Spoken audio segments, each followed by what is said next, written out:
साहब, जिगर के जो पेशेंट्स हैं क्या वो रोज़ा रख सकते हैं?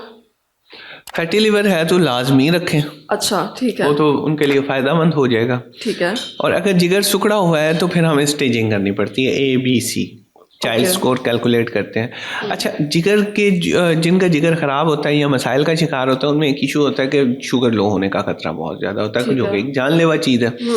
तो वहाँ पे हमें देखना पड़ता है कि जिगर इतने ताकत में है कि वो रोज़े को बर्दाश्त कर लेगा। तो फिर हम रिकमेंड करते हैं, इनिशियल स्टेज में जिगर सिकुड़ा हुआ है तो उसमें अमूमी तौर पे लोग रोज़ा बर्दाश्त कर लेते हैं। लेकिन अगर जिगर ज़्यादा, खुदा न खासा किसी के पेट में पानी था, किसी को खून की उल्टी आई थी या किसी की आंखें पीली हैं, तो उनके लिए रोज़ा मुश्किल हो जाता है। ठीक है, उन्हें अवॉइड करना चाहिए। फैटी लिवर की स्टेज 1-2 भी हो और जिगर के ऊपर सोजिश भी हो तो उनके लिए रोज़ा फ़ायदेमंद होता है।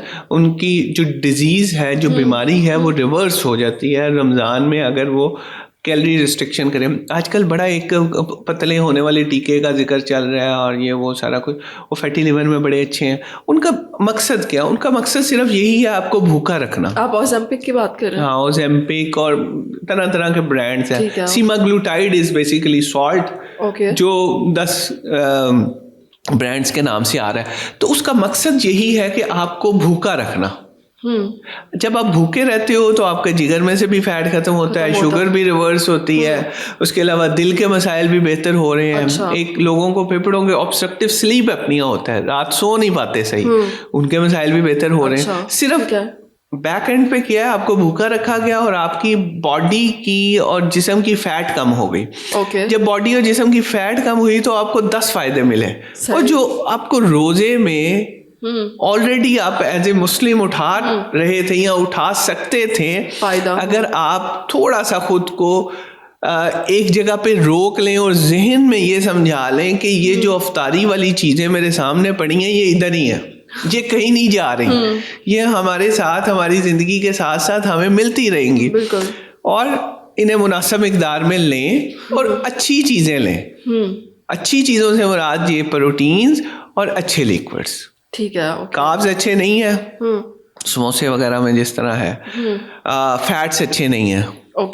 मुनासिब मिकदार में लिए जा सकते हैं, लेकिन अगर आप अपनी प्लेट है, आप अफ्तारी करने बैठे हैं, आपके सामने एक प्लेट है, आपने उसे अब कैसे भरना है, ये बड़ी इंपॉर्टेंट चीज है, बहुत इंपॉर्टेंट चीज है। हम अमूमी तौर पे जो आइडियल प्लेट कहते हैं, वो कहते हैं 50% उसमें प्रोटीन हो। प्रोटीन से मुराद ये है कि आप अपना कोई चिकन का पीस बॉयल कर लें, कोई लोबिया बॉयल कर लें, 50% उसे उससे भरें, ठीक है। और 25% जो है उसमें आपने फ्रेश फ्रूट्स और वेजिटेबल्स लेने हैं। ठीक है। और 25% जो है वो हम आप पे छोड़ देते हैं कि चलो जो तुम्हारे पसंद की चीज़ है ले लो, जो भी लेना है, जैसे भी थोड़ा बहुत नुकसान, लेकिन ये 75% वाला चीज़ वो कवर कर लें। अब हमने ज़्यादा उसे प्रोटीन से भरा है और फ्रूट्स और वेजिटेबल से हमें मिनरल्स मिल गए।